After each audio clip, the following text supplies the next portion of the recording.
श्री दत्त महात्म्य अध्याय 31. कथाभाग. अलर्क पलायन करणार हे ओळखून सुबाहूने रात्रीचा पहारा काढून टाकला.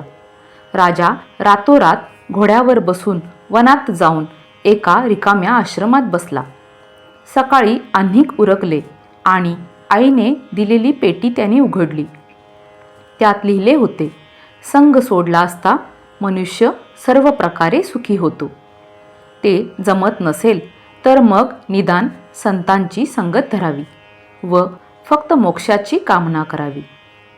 त्यानुसार त्याने जवळच्या एका आश्रमातील साधूला संत दर्शनासाठी विनंती केली.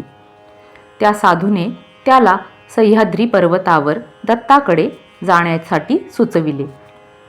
तो फिरत फिरत दत्ताश्रमात गेला व दत्ताचे पाय धरले आणि मला दुःखमुक्त करा अशी विनंती केली. तो मदालसेचा पुत्र आहे असे ओळखून दत्ताने विचारले की तो कोण आहे व दुःख कुठे झालेले आहे ती जागा दाखवावी, म्हणजे उपाय करता येईल. तेव्हा अलर्क अंतर्मुख होऊन विचार करू लागला. अनेक तऱ्हेने विचार केल्यानंतर त्याने उत्तर दिले की तो खरा आत्मस्वरूप आहे व दुःख हे मनाला झाले आहे.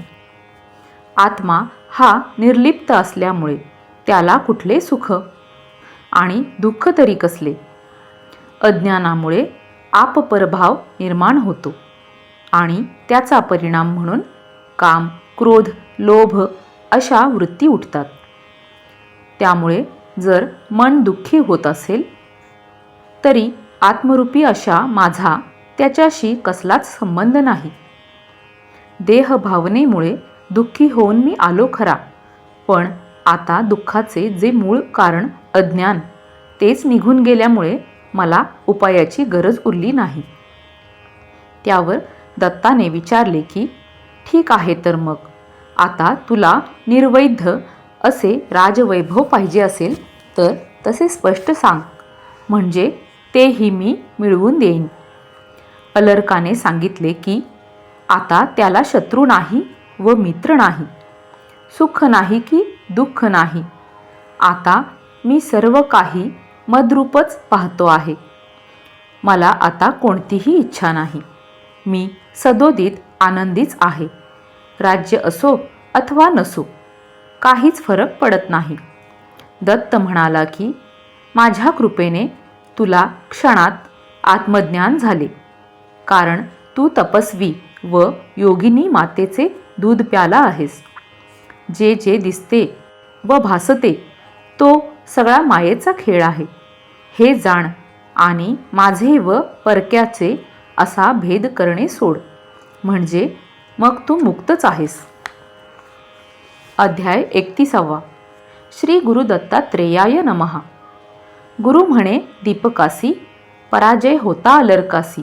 विषम लागले मनासी, म्हणे वनासी आता जावे. असे त्याचे मन सुबाहू ओळखून म्हणे अलर्क जाता निघून कोणी रोखून न ठेवावा. असे सर्वा सांगून मार्ग ठेवी खुलोन रात्री अश्वावरी बसून अलर्क निघून चालिला. चिंताग्रस्त होऊन वनी एकला जाऊन एक आश्रम पाहून तेथे जाऊन बैसला. सुख आठवून चित्ती नाना परी करी खंती, म्हणे प्रारब्धाची गती येथे मती खुंटली. असे म्हणून भूप करीतसे विलाप, म्हणे हे कैचे पाप जे दे ताप अत्यंत. माझी माता असती तरी ऐसी हे स्थिती मला कदापि न येती. आता गती काय पुढे. आठविता मातेसी स्मरण झाले त्यासी, म्हणे जाता वनासी या भविष्यासी जाणे माता. तिने दिली खूण त्याची झाली आठवण, आता प्रातःकाळी न्हावून ते पाहीन लिखित मी. असा विचार करून म्हणे का सूर्य अजून मला नये दिसून, रात्री मान किती हे. अशी चिंता करिता उदया आला सविता. राजा झाला आठविता तेव्हा माता चरणाते. करुणी प्रातस्नान केले पेटीचे पूजन, पत्र बाहेर काढून पाहे वाचून अलर्क. त्याज्य हा सर्वात मना संघ स चेत्यक्त्यू न शक्यते सदभी सहस कर्तव्यः संतो धू संग भेषज कामः सर्वात मना हेयो हातू चेच्छक्यते न सहा मुमुक्षा प्रति कर्तव्यः सैव कामार्थी भेषजम संग सोडावा सर्वथा हे न घडे तत्वता तरी साधूचा संग धरिता भवव्यथा नासेल टाकावा सर्वथा काम हे न करवे जरी काम मुमुक्षेचा करावा काम मिळेल धाम अनायासे असे मातेचे लिखित वाचुनी जाणले हृदगत म्हणे कोठे वसे संत मला विदित नसेची त्या आश्रमी जाऊन एका ऋषीला वंदून म्हणे अलर्क कर जोडून संत दाखवून द्यावा मला मी त्याला सेवून माझे दुःख घालवीन असे त्याचे वचन ऋषी ऐकून बोलत असे म्हणे दक्षिणेसी सह्यगिरी श्री दत्त राहती त्यावरी तू त्यांचे दर्शन करी कृपा तुझवरी करीतील प्रसिद्ध जे मातापूर तेथे रेणुकाश्रम सुंदर असे त्याचे समोर गिरीशिखर श्री दत्ताचे अनसुयेचा सुत नाम ज्याचे श्री दत्त योगियांचे दैवत ज्याला संत वंदिती घेता त्यांचे दर्शन होईल भवभंजन ऐकता असे वचन अलर्काचे मन द्रवले अलर्क त्वरित निघाला सह्याचळी पातला श्री दत्ताश्रम देखिला तेथे चालीला एकला तो आश्रमी जाऊनी श्री दत्ता पाहून भावे नमन करून करी प्रश्न भूपती म्हणे जी भक्तवत्सला अपार दुःख झाले मला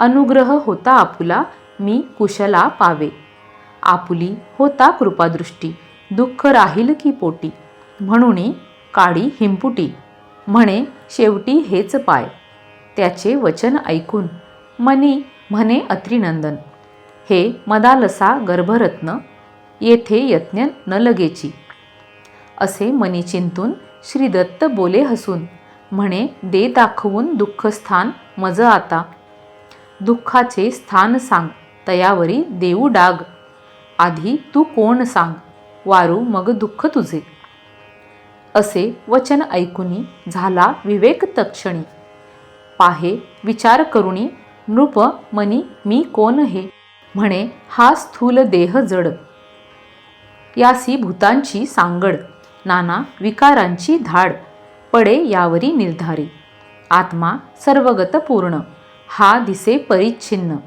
हा मी चिदात्मा त्याहुन असे भिन्न तद्रूपी बळे इंद्रिया चाळवी झोपे माझी जाड्या दावी मी तो प्राण होईन केवी साक्षीभूत असून क्षणोक्षणी मन जाई हा मी विभू राहे ठाई त्याचा संशय न येई माझ्या डोईवरी खास देहा व्यापी जागेपणी झोपे माझी जाई जी लपोनी ती बुद्धी विज्ञान म्हणून माझ्याहुनी भिन्न असे त्रिगुणी जड अहंकार मी तयाहुन पर शुद्ध बुद्ध मी अमर नर नोहे सर्वथा असा मी माझा केला निर्धार आता करू दुःखाचा विचार होऊन या सादर जेणे दर दुरावेल नखापासूनी केशांत ह्या देहाच्या बाहेर आत शोधिता न दिसे दुःख येथ त्याचे आत पहावे प्राण भुके तान्हे विन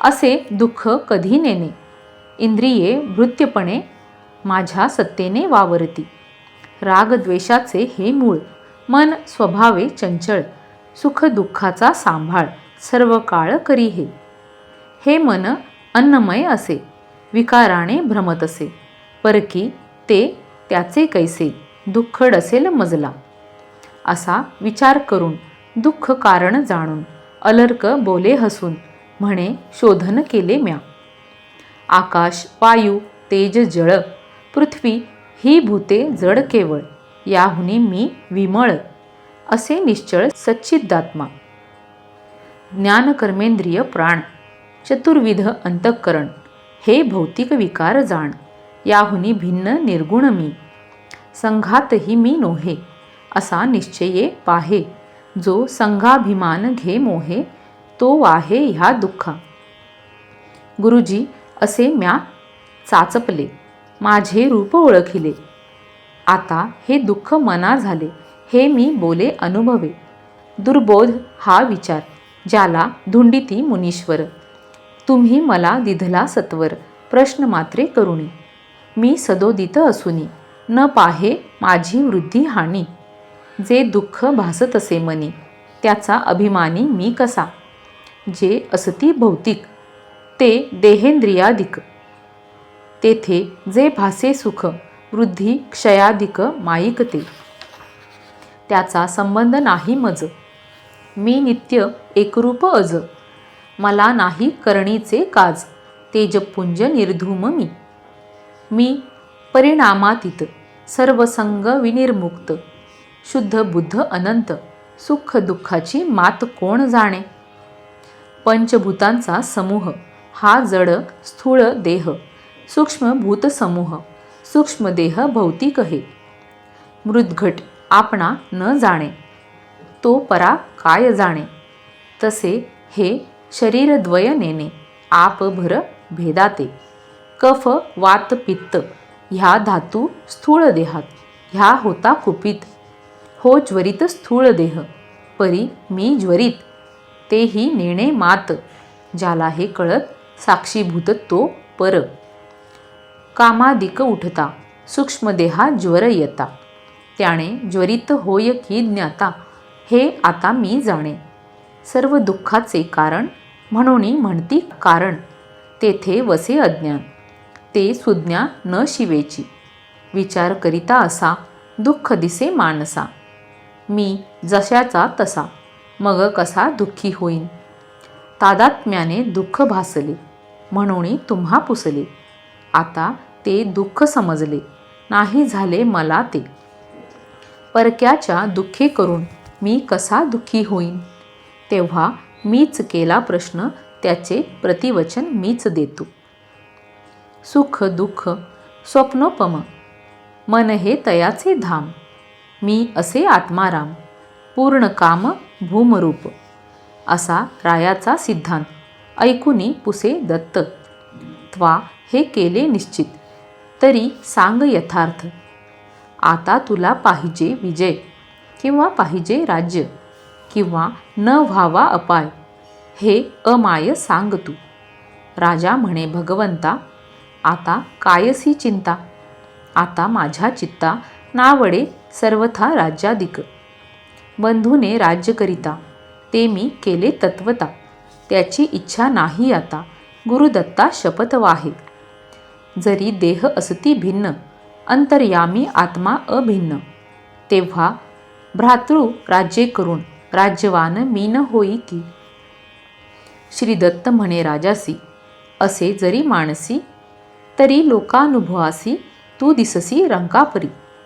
मग तुझ्या मागे पुढे चालतील की हत्ती घोडे, किंवा भालदार पुढे राहुनी खडे पुकारतील की. व्यर्थ जातील मनोरथ, बसाया न मिळे रथ. अलर्क म्हणे वाहतो शपथ, मनोरथ पूर्ण झाले. मला हात पायाचा जरी संबंध नाही, मग तरी हे रथ अश्व करी संबंध करी यांचा कोण. मी असे असंग, देहादिकांचा संग. अश्व रथादिक मग अंगोपांग कोणाचे. स्वतः सिद्ध मी असे, आता हत्ती घोडे कायसे. मला इच्छा काही नसे, हे बोलत असे यथार्थ. दातांनी जिव्हा चाविता, कोण बळे पाडी दाता. हाताने हाता मारिता, कोण हाता तोडील. माझे हात माझे दात, हे जाणता कोण घात. करील की तसे येथ, कळता अद्वैत कोण रिपू. आता मला शत्रू नाही, आता राज्याची इच्छा नाही. दुःखही मला नाही, न पडे मोही मी आता. चित्ती असता भ्रम, अनिवार्य उठे काम. होता आत्माराम, सुखधाम स्वये असे. माझा गेला भ्रम, आता झालो निष्काम. मीच आता आत्माराम, आप्तकाम सर्वथा. एक आकाश जसे, घट मटोपाधीने नाना दिसे. देहोपाधीने हे तसे, जीव अनेकसे भासती. आकाशाचा खरा भेद जसा नसे निर्विवाद, तसा आत्मयाचा भेद नाही परिच्छेदरहित तो. हे नकळे जववरी, दुःख वाटे तववरी, ज्ञान होता तदुपरी, कोण करी मग दुःख. जोवरी असे अहंता, तोवरी असे ममता, जोवरी असे अज्ञता, राहती तोवरी कामलोभ. आता हे मजवरी, आपण कृपा केली बरी, अहंता ममता गेली दुरी, उजळता अंतरी ज्ञानदीप. कोणी छी थू करिता किंवा वाईट म्हणता, झोंबे तत्काळ चित्ता, हे अहंता तरतरे. मांजराने उंदीर खाता, दुःख न वाटे सर्वथा, मांजराने शुका धरता, वाटे सर्वथा वाईट. आपल्या पोरा ज्वर येता, वाटे आपल्याला ती व्यथा, शत्रूची पोरे मरता, ती व्यथा न वाटे. हा ममतेचा खेळ. एवं ममताहंताची केवळ सर्व अनर्थांचे मूळ, हे निर्मूळ केले आजी. आता झालो विवेकी, मी न सुखी न दुःखी, कोणी काही म्हणोत लोकी, चित्ती न लेखी मी ते हो. निर्मम निरहंकार, प्रकृतीहुनी पर, मी असे हा निर्धार, कळला साचार मज लागी. श्री दत्त म्हणे भूपा, होता माझी कृपा, त्वा ओळखिले निजरूपा, पुण्य पापातीत होऊनी. मी म्हणता ये संबंध, संबंधे घडे बंध, शोक दे नित्य संबंध, हृदया वेध करुणी. यावतः कुरुते जंतुः संबंधान मनसः प्रियान, तावन्तोस्य निखन्यन्ते हृदये शोकशंकवः. ममतेने ये बंध, ममता तुटता तुटे बंध, मग कैचा संबंध, होई निर्बंध विवेकी. दे पदे बंध मोक्षाय, न ममेती ममेतीच, ममेती बध्यते जंतुर्न, ममेती विमुच्यते. तुझी माता वरिष्ठा, सर्वदा ब्रह्मनिष्ठा, जी मान्य योगनिष्ठा, तपोनिष्ठा वंद्यजी. तियेचे दुग्धपान तुवा केले म्हणून, जाहले शुद्धांतकरण, ज्ञान झाले क्षण न लागता. ही मात साधू संगाची, कोण तुलना करील त्याची, नोहे क्षण सत्संगाची आणि स्वर्गसुखाची बरोबरी. सत्संग घडला म्हणून वैराग्य बाणले पूर्ण, करिता एकची प्रश्न आत्मज्ञान जाहले. आत्मज्ञाने करून ममताहंता दिली दवडून, जेवी वेगे पवन दे उडवून शाल्मली तुल. ज्याचे बीज अज्ञान, अहंकार अंकुर जाण, ममता शाखा विस्तीर्ण, गृहक्षेत्र धन विशाखा. आप्त स्त्री पुत्र पल्लव जाण, पुण्या पुण्य प्रसून, सुख दुःख ही दोन फळे जाण तयाची. हा संसार वृक्ष ऐक, मोक्ष मार्ग व्यापक, हा केवळ माईक, येथे सुख कैचे रे. असंग शस्त्र घेऊनी, हा वृक्ष मुळापासूनी, तोडूनी टाकीला ज्यांनी, मार्ग त्यांनी मिळविला. तेची परपदी जाऊन सुखे विश्रांत घेऊन, अद्वितीय होऊन राहती जाण निश्चये. राज्य भूतेंद्रिय ग्राम, जे दिसे स्थावर जंगम, हे सर्व रूपनाम, मायेचे कर्म अगाध. जे हे देहेंद्रियादिक, ते क्षेत्र माईक. याहुनी क्षेत्रज्ञाचा विवेक करी एक धन्य जगी. जेवी मशक उदुंबराहुन, की जळाहुनी मासा भिन्न, तेवी जड क्षेत्राहुन क्षेत्रज्ञ भिन्न तू जाणीला. असाच शिष्य मिळावा, दृष्टी पडता कृतार्थ व्हावा, अन्यथा घ्यावया सेवा, गुरु शिष्य भावा गणावे. इति श्रीमद् परमहंस वासुदेवानंद सरस्वती विरचिते श्री दत्तमहात्म्ये 31 अध्यायः. श्री दत्तात्रेयार्पणमस्तु.